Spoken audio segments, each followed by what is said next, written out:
This is episode number 23 with Nancy Clark. They undervalue the power of food and how it incredibly enhances performance. You know, a lot of athletes think that performance starts with training and they put all the focus on training. Performance actually starts with fueling. You know, if you have a car with no gas in it, it doesn't go very far.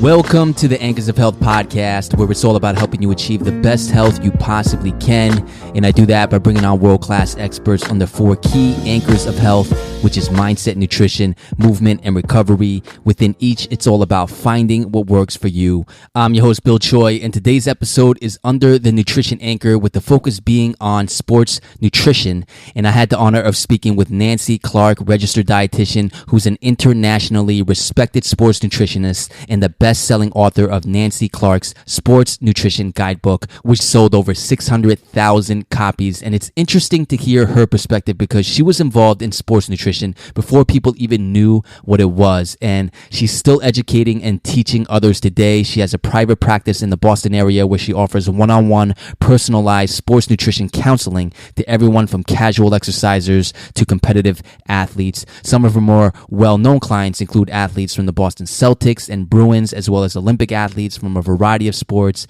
And she was also the team nutritionist for the Boston Red Sox. So she has a wealth of knowledge on this topic. So I can't wait for you guys to listen to this. If you want the show notes and links to everything we discussed, just head over to anchorsofhealth.com/23. So let's jump right in. Here's my conversation with Nancy Clark. Nancy, welcome to the Anchors of Health podcast. Thank you for inviting me to the Anchors of Health podcast. It's a pleasure having you on, Nancy. You are one of the most respected and influential sports nutritionists in the world with an extensive resume. So I want to start off by asking you, how did you get into the field of sports nutrition? I got into it out of personal interest. I was doing lots of hiking and biking and cross-country skiing and just wanted to know more about how nutrition and exercise connected. So at that time, I'd already gotten an undergraduate degree in nutrition at Simmons College in Boston. And then I was working and, like I say, enjoying the outdoor life, and decided to go back to grad school at Boston University, where I combined nutrition with exercise. And that was at a time when there weren't very many sports nutritionists at all. So that was back in 1980. And now It's a whole different scenario. Yeah. I mean, how did that feel? I mean, did you have any doubt in your mind about pursuing a profession that was so new at that time? I didn't really have a doubt, but people sort of didn't know what does a sports nutritionist do? Do you cook pasta? and so now people realize that what we do is we help you win and find the right balance of foods that help you have the most energy and be the best athlete that you can be. Wow, and the field has definitely grown tremendously since then. And you even got on a Wheaties box. What's the story behind that?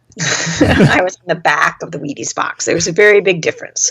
But still, how many people can say that?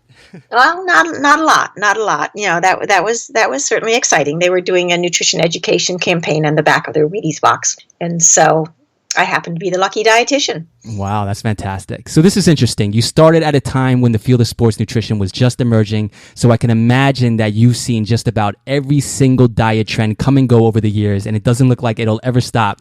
So what's that been like for you as someone who helps people with nutrition for a living? Oh, after a while, I start to roll my eyes. It's like yet another trend. But it's fascinating. I mean, it keeps you on your toes. And I like to think that I'm open-minded and listen to the latest fads and you know, what's true and what needs a little bit more research. And nutrition is really very, very personal. So we know that nothing good comes from going on a diet. There's always diet backlash. But, you know, if you listen to people and find out what their goals are, you can teach them how to eat. And that's really what I do a lot, you know, one-on-one, working with people, just try to figure out a food plan that they can eat instead of diet. Right, and that's a perfect lead into my next question. So that's what I want to know. What is your overall philosophy on sports nutrition? Well, my philosophy varies according to who I'm talking to and where they're at, because nutrition, as you know, is the whole spectrum, from those that could care less, that are on the seafood diet, they see it, they eat it, to those that are counting macros and every ounce of anything that they put into their body. So in general, my philosophy is that you want to strive for an excellent sports diet, but you don't have to have a perfect sports diet. So it's the striving for a perfect diet that really, puts people over the edge and gets them into orthorexia and eating disorders, disordered eating. So look for a diet that's 85 to 90% quality foods, 10 to 15% whatever. But I spend a lot of time looking at when people eat and less time looking at what they're eating, but when they're eating. And there's so much good research coming out now looking at the importance of, front loading your day and having a strong breakfast and a strong lunch. And so I set eating up on a timeline where people get a food bucket every 4 hours. And the clock starts ticking when you get up in the morning. So for people that get up at 5, that's when the clock starts ticking. And so they get a bucket that's from 5 to 9, and another bucket from 9 to 1, and another one from 1 to 5, another one from 5 to 9. If the clock starts ticking at 7 in the morning, then maybe they have breakfast at 7 and lunch at 11, second lunch at 3, dinner at 6 or 7. If they're up to midnight, second dinner at 11. If it's an all-nighter, first breakfast at 3. So it's like I say, it's a timeline with a food bucket every 4 hours, just to give, and those are even-sized buckets. And so that, people have even energy, and they're either fueling up or they're refueling. It's one or the other. So when you work with a new client, do you have a nutritional hierarchy of importance in terms of the order in which you want to address things? Is that step one, addressing when people eat? Where would you go after that? Well, step one is figuring out what their energy needs. How many calories does their body require in a day? How many calories do they deserve to eat in a day? So we figure out, and estimate their energy needs, and then divide that into 4 food buckets. And so if it's an active woman, she might need 2,400, 2,600 calories. So she has maybe 600, 700 calories in a bucket. If it's an active man, he might have, 800, 900 calories in a bucket. So it just really depends, but we just sort of figure out their energy needs and then divide them up. So say if you've got 600 calories in each bucket, in each of those buckets, you need some sort of protein to build and repair muscles, some sort of grain to fuel the muscles, some sort of fruit, veg for vitamins and minerals, and some sort of calcium-rich food, be it dairy or soy or some source of calcium, for bones. And so then people sit down and fill up their buckets, keeping it within their food budget and getting the right balance of, nutrients that they need for performance as well as for good health. And what is your opinion on a lot of the popular diets that you see now, like the paleo diet or something like that? Well, we just sort of look at the science of what fuels your muscles and replaces depleted glycogen stores. And it's carbohydrates. So if you're exercising hard and you're staying away from grains, say, I'm carbo loading on strawberries, you have to eat a lot of strawberries. You have to eat a lot of spinach. And it just becomes impractical. It costs too much money, takes too much time to eat, and it's really expensive. And you end up having diarrhea because you got so much fiber in you. But it's a conversation. Why do you think, why do you want to avoid grains? They say, I feel better. Well, what were you eating before you went on the paleo? I was just, grabbing food hit or miss. So, of course, if you start going on a food plan that has you eating at regular intervals and eating quality food, of course you feel better. And so it may not be the paleo diet that makes you better, but just the fact that you're eating quality foods. Right. Yeah. That makes sense. Have you ever worked with a client, a high-level athlete or someone that's very active, thrive on a low carbohydrate diet? I have yet to meet that person. I know people that have done it for a week or 2 weeks or maybe a month or so, but, they kind of bottom out. So you work with thousands of clients from casual exercises to athletes. So what would you say are the most common mistakes that people are making with sports nutrition? They undervalue the power of food and how it incredibly enhances performance. There's this one person I was talking to that was doing some long distance biking, and he goes, I must be getting old. I'm running out of energy at the end. It's like, what's wrong with me? And, he'd go on this, 30, 40-mile bike rides and barely had, a banana for breakfast. And when he started having breakfast, like banana with peanut butter and toast and a yogurt, and started fueling during the ride, he came back and said, "Man, I can't believe how much better I felt. It's amazing how powerful food is." And he just couldn't wrap his brain around the fact that food can make you a really big difference in your energy level. Right. And was that simply just because he was busy, he was skipping breakfast, or because of misinformation? He just undervalued the power of food. A lot of athletes think that performance starts with training, and they put all the focus on training. Performance actually starts with fueling. If you have a car with no gas in it, it doesn't go very far. Right. And you mentioned your buckets earlier, so we have a lot of listeners who are active, and some of them work out in the morning, some work out in the afternoon, and some work out in the evening. So depending on when they work out, how should people fuel before and after exercise? Well, if they're training in the morning and they've got, say, 600 calories in their breakfast bucket, maybe they have 100, 200 calories before they work out to fuel up, and the rest afterwards to refuel. So maybe they, grab a granola bar on the way to the gym, and then they come back, and when they're at the office, they have, a Greek yogurt and some almonds and a banana. So they divide the bucket up. If they're training after work, then they certainly need breakfast, lunch, second lunch to give them the energy that they need at 5 or 6 o'clock at night to get to the gym, to say nothing of have a strong workout. So, the buckets can be divided, or they can just be eaten according to a person's schedule, but it's evenly paced eating. Yeah, that's something I've done for years. If I had a workout during lunchtime, I would eat like 25 to 50% of my lunch prior to it, maybe 30 minutes to an hour before, and then after my workout, I would finish the rest of it. So that's kind of what you're talking about here. Yeah. Right. So you fuel up and you refuel. Fantastic. So we also have a lot of listeners who are endurance athletes that enjoy running, cycling, and doing marathons and triathlons. So what would you recommend in terms of what they should eat and drink during the last few days and hours before a race, like a marathon? Well, with a marathon, the biggest difference is in the training, so that the week before the marathon, they taper off their training. And so no carb loading. Yeah, they sort of keep the eating the same. So if they're burning less and then they're eating the same, then their muscles get to be fully, carb loaded. Then the day of, this is what they should have practiced on their long runs, so that they have, their tried and true breakfast, which might be bagel and peanut butter. It might be oatmeal. I mean, this is what they figured out during their training.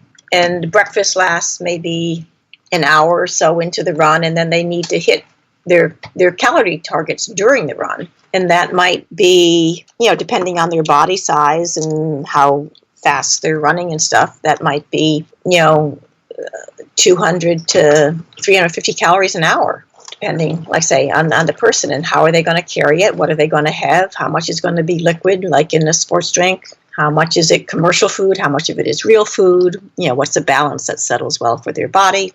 So that it's really a one-on-one conversation. And that's what I spend a lot of time doing with my clients, is just figuring out how to fuel for these marathons or triathlons or long-distance bike ride, and give them a plan. So as you mentioned, when it comes to adequately fueling during the race, what kind of options do people have there? Are you into gels? Can you kind of elaborate further on that?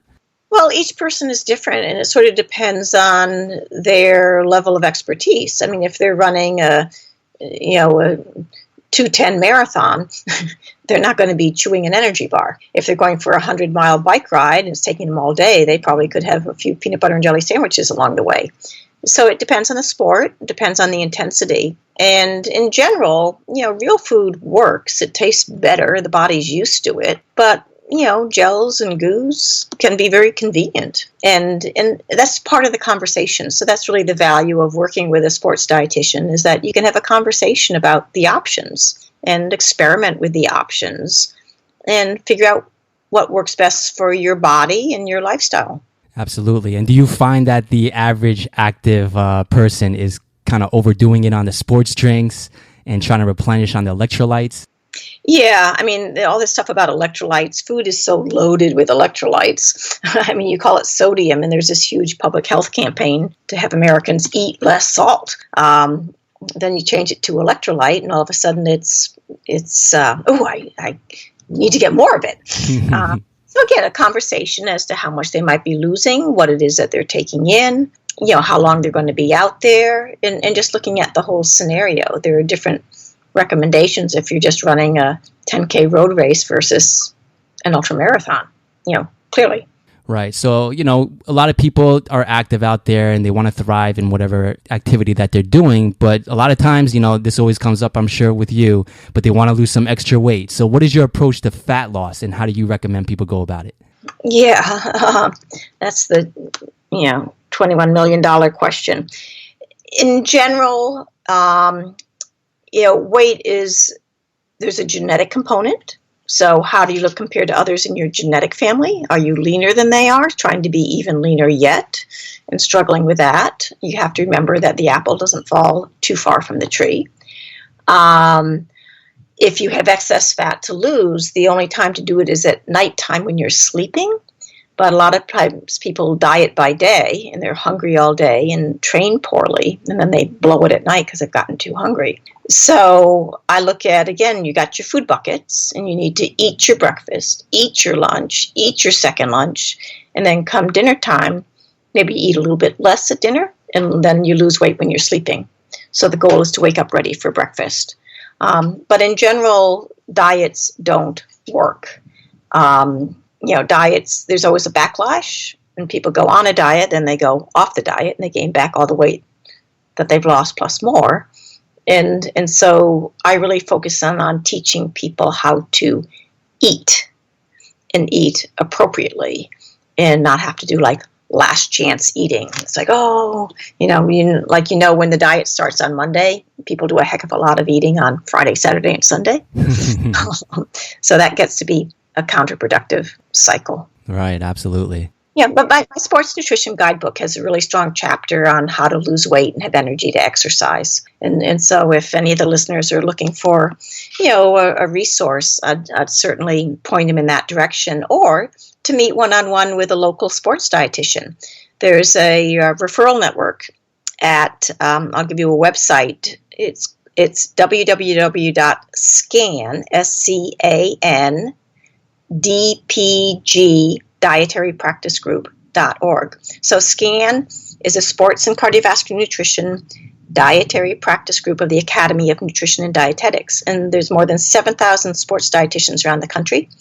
So any of your listeners could go to that website, scandpg.org, put in their zip code and get a list of dietitians, sports dietitians in their area. And then they could sit down and get some personalized attention and really figure out how to manage the whole food, weight, exercise issue. Fantastic. And I'll have that in the show note links so people can go there as well. So Nancy, when it comes to fluids and staying hydrated, you got some people who are not getting enough and people on the other side of the spectrum who are walking around all day with a water bottle. What can you recommend here in terms of managing hydration and fluid intake?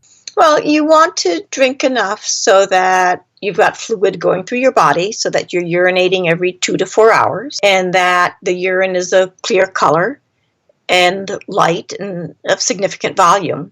But I know somebody that would get up in the morning, have a cup of coffee, go off to the gym, and then he was a traveling salesman and he never knew where there'd be a bathroom, so he just didn't drink all day. And he was pretty dehydrated. And, when you get kidney stones, you sort of realize that maybe I should drink a little bit more during the day.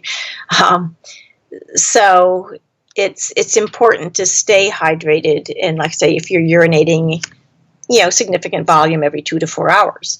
On the other hand, I have clients who, come into my office with a big gallon jug of water and they're just sipping on it like a baby bottle. And they can't sit through an hour consultation without having to excuse themselves to, go to the bathroom.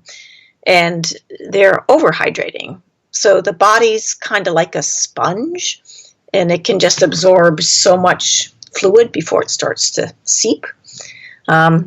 So drink enough so that you're adequately hydrated, but no need to overhydrate. Now, also, I can imagine, Nancy, that, it's not all about what you eat, right? So in your practice, how big of an issue is body image? And what do you do to help people get around that? Well, body image is a huge issue because so many people exercise to change their physique, to change what their body looks like. And they think that if they can change their body from the outside, they'll be happier on the inside. And unfortunately, it doesn't really work that way. There's either more of you to love or there's less of you to love.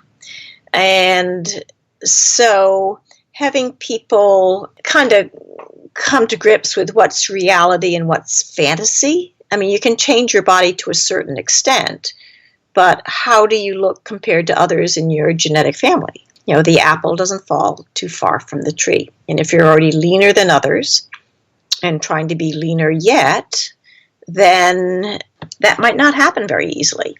And if you force it to happen and lose the weight, what makes you think you're going to keep it off without a struggle? So I remind people that they were born with an excellent body. Their body is still excellent. It may not be perfect, but who does have a perfect body?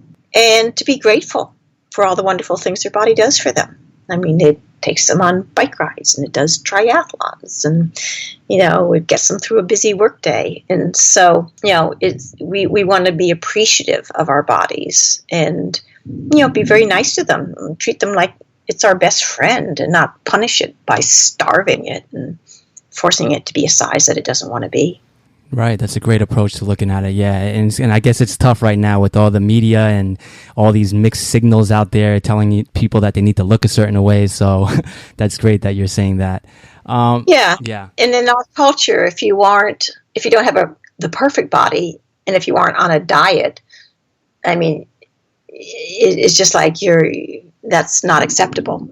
You have to be dieting or you have to have the perfect body. But just to have, your body that you were born with be okay. We need a lot of work on accepting that bodies come in different sizes and shapes. Like in the dog kingdom, you have St. Bernards and Greyhounds and Labradors and Poodles and Beagles and Chihuahuas. And, each dog is a different size and shape and is very proud of its genetics. And does that St. Bernard want to be a Greyhound? Like, I don't think so. Is the St. Bernard fat? I don't think so. Yeah. And if you can take that St. Bernard and put it on a diet, it doesn't turn into a Greyhound. It's just a starved St. Bernard. So people have to think about that. They really have to look at their genetics and what breed of dog are they. And some people are bulldogs, and there's nothing wrong with that. Yeah, very well said. I like that analogy. So, we talked about fat loss earlier, and on the other side of the spectrum, you have people that want to eat for muscle gain. So what are some best practices for people that want to achieve that? Well, muscle gain comes from lifting weights. I mean, when you lift the weights, you do resistance exercise to fatigue. That's what builds your muscles. You need adequate protein to provide the tools, to build the muscles. The exercise stimulates muscular growth, and the protein provides the tools for building the muscle. So that's where every 4 hours you want a dose of protein to be able to support muscle growth and maintenance. But a lot of people have, oatmeal for breakfast, salad for lunch, candy bar for a snack, and then they have a big chunk of chicken for dinner, and that's their only protein of the day. And there's been a whole protein desert for like 24 hours. So you really want to have protein in each of your 4 food buckets, because a dose of protein builds muscles for about 4 hours. And so if you have some, eggs or Greek yogurt or cottage cheese at breakfast, then that can last you to lunch. Then lunch you have a sandwich. Then you get to second lunch and you have maybe Greek yogurt and some almonds. And then you get to dinner and you have a smaller piece of chicken, because the body can just use so much protein at one time. And a lot of people out there that are trying to gain muscle are reaching for protein shakes. So what's your take on protein shakes? Well, when I work with my clients, I estimate how many grams of protein their body actually can use and what their body requires. And that really depends on your body size, your body weight. And so once we know how many grams of protein they might require in a day, you sort of divide that into the 4 food buckets and figure out what that looks like. So if they're having, a super duper whopper of a protein shake that gives them, say, more than the 20 grams of protein that they need, that it just gets expensive. And if you're filling up on protein, you're not filling up on grains. And it's the grains, the carbohydrates, that actually fuel your muscles. So you actually want, 3 times more carbs than protein in the scheme of things. So if you're having a protein shake, which a lot of people like, make sure you put a banana in it, put some berries in it, have it be a fruit smoothie with some protein powder added to it so that you get the carbs that you need along with the protein. Now, I want to switch gears to another topic, because we have a lot of parents listening to this that have young children. So what advice can you give them in terms of nurturing, a healthy relationship with foods for their children? There's an excellent book. It's called Secrets of Feeding a Healthy Family. Secrets of Feeding a Healthy Family by Ellen Satter, Satter. And that is a book that every parent should read, because it really helps to navigate this crazy food world that we live in, where there are good foods, bad foods, and it's like, no, there's not a good food or a bad food. There's a balanced diet and an unbalanced diet. And so we really need to look at the whole picture. And there's such a thing as fun foods. Like, is it wrong to have a piece of birthday cake? Should kids feel guilty if they have a piece of birthday cake? I don't think so.